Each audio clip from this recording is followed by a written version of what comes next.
ምንድነው ፌስቡካችን ላይ የምንለጥፈው? ምንድነው ቲክቶካችን ላይ የምንለጥፈው? ምንድነው ኮሜንት የምናደርገው?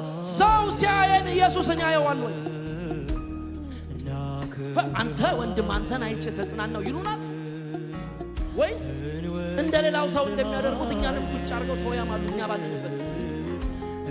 ድሮ እኮ ልጆኜ እሰማለሁ በጣም በመስሪያ ቤት ይሁን በሰፈር እቁብ እድር ይሁን ገንዘብ ያዥ የሚመረጠው ጴንጤ ብቻ ነበር አሉ። ሂዳውን አያስጠጉም። አም ሶሪ ወደ ገንዘብ አያስጠጉም። ድሮ ጴንጤ ካለ ነው አሉ ገንዘብ ያዥ የሚሆነው። ውድ ነገር ዴሊኬት ለሆነው ነገር ጴንጤ ነበር አሉ አሳይመንት የሚሰጠው። ታማኝ ናቸው ተብሎ ይታሰብ ነበር። ደግሞም ነበሩ ብሰን ቁጭ። አሁን ገንዘብ ባለበት አያስጠጉም።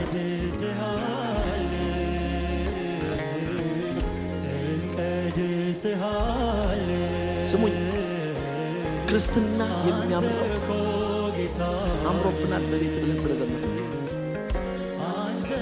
የአባት ፍቃድ ስለዘለልን ስላመለክን አይደለም።